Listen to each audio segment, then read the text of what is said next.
Many of us have an eye on the bottom line, hunting for a bargain. But is there a hidden cost to buying cheap imported goods?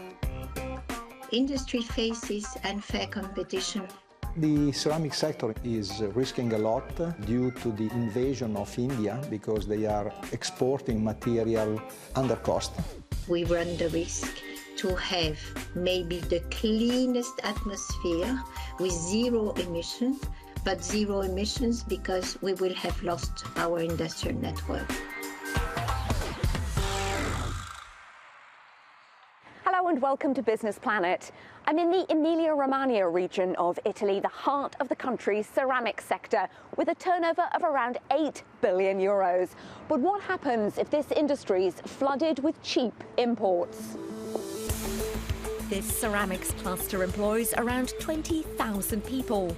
But these jobs and the manufacturing itself are threatened by cheap tiles from India, which often has different labour and environmental standards.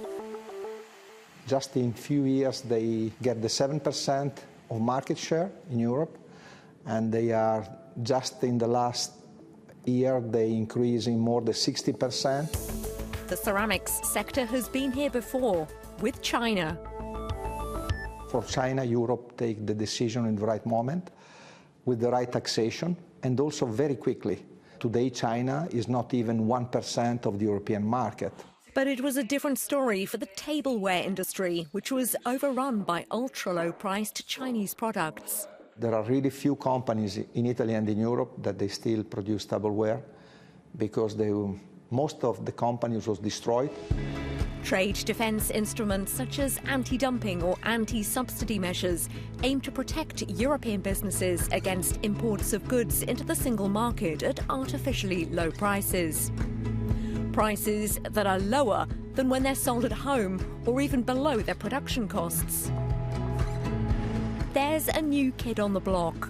The foreign subsidies regulation was launched in 2023 to stop overseas countries winning multi-million euro public procurement tenders by relying on state aid.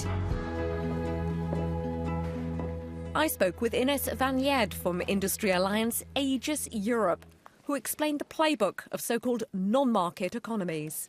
For your interest and your question, when the state behaves like, I would say, an unlimited banker, but without the banking rules. So putting really money, injecting money and money and money, of course, you can build up endless capacities. So the rules are so different. We are not competing like this. We are competing like this.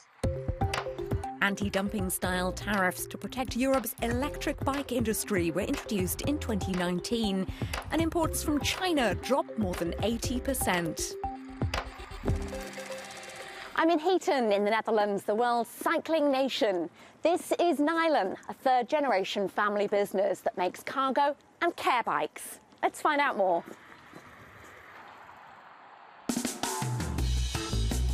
Nyand produces bikes for people with mobility issues. Kern's grandfather started the business more than 30 years ago.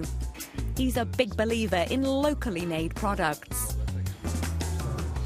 The bikes need to be really safe. They need to be of a high quality standard. We keep it all in-house. So we do the design, we do the construction, the painting, the wheel assembly and the final assembly, and the QC, the quality control. Spin-off business Cargo Cycling makes delivery bikes like these, which are now on the streets of Antwerp. Again, safety and quality are paramount.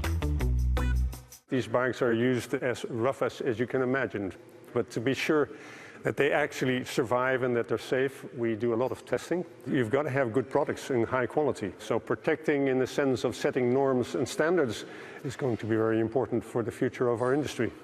And the jobs, I guess, as well. And the jobs is that's the second part. I think when we can make these products here in our own country, it's very good for getting jobs here to people. Yeah.